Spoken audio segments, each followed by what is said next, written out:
John stood on the desolate shore. The wind whipped at his robes, a symphony of the coming storm. He gazed at the tumultuous sea, its waves crashing against the rocks like angry fists. Then he saw it, a monstrous form rising from the depths, a beast of terrifying power and fury. This was no ordinary creature. This was a nightmare-given form, an abomination from the abyss. John watched, his heart pounding, as the beast crawled onto the land. Its eyes, burning with malevolent intelligence, scanned the horizon. The beast was a grotesque tapestry of predatory might. It had 7 heads, each adorned with a blasphemous crown. 10 horns, symbols of dominion and power, sprouted from its heads.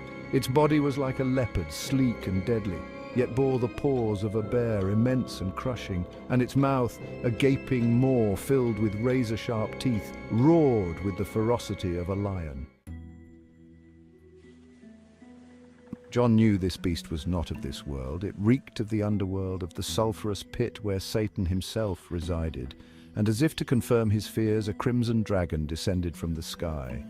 This was no mere serpent. This was the ancient enemy, the deceiver of nations, the fallen angel himself. The dragon, radiating an aura of palpable evil, approached the beast. It bestowed upon the creature its power, its throne, and its authority. The beast, now imbued with terrifying might, reveled in its newfound dominion. It was a champion crowned by the King of Darkness himself. The dragon spoke, its voice a guttural rasp that echoed across the desolate landscape. It proclaimed the beast as its regent, its instrument of conquest. The world would tremble before this unholy alliance. The faithful would be tested like never before. The beast, drunk on the dragon's power, roared its defiance, yet John saw a curious thing. A grievous wound marred one of the beast's heads, a testament to a past battle, but as he watched, the wound began to heal. It closed before his very eyes, leaving only a faint scar. The world, blinded by the beast's charisma and might, marveled at this seeming resurrection. They ignored the stench of evil, the echoes of the dragon's lies. They saw only a powerful leader, a savior who had conquered death itself. How easily they were deceived. They flocked to the beast, their voices raised in adulation. They swore allegiance to this monstrous impostor, this puppet of the dragon.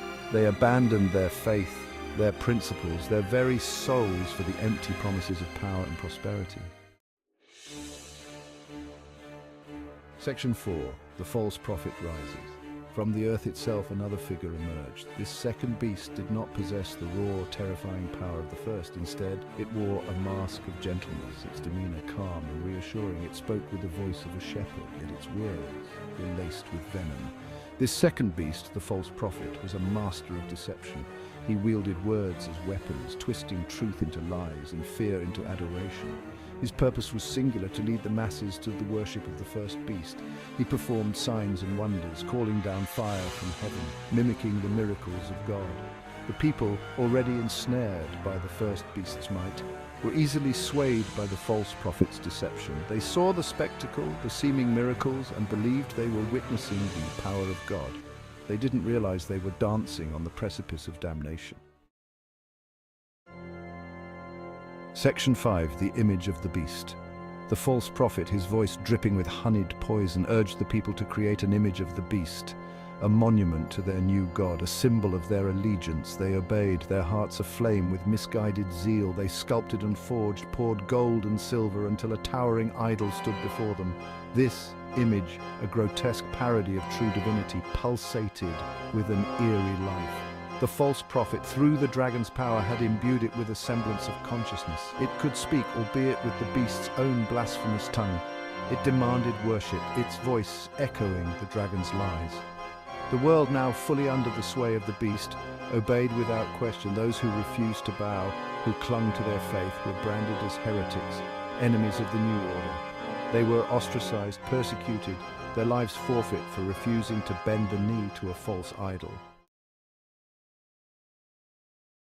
Section 6. The mark of allegiance. The false prophet, his eyes gleaming with cruel triumph, instituted a mark of allegiance to the beast. This mark, a symbol of utter subservience, was to be etched upon the right hand or forehead of every man, woman, and child. It was a brand of ownership, a sign that they belonged to the beast. This mark was not merely a physical symbol, it was a gateway. allowing the beast to infiltrate the very minds and souls of its followers. It severed their connection to God, replacing it with a cold, calculating evil. Those who bore the mark were lost, their destinies intertwined with the beast's. Refusal to bear the mark meant exclusion from the New World Order. No buying, no selling, no participation in society. It was a slow and agonizing death, a testament to the beast's absolute control. Yet for the faithful, it was a badge of honor, a symbol of their unwavering devotion to God.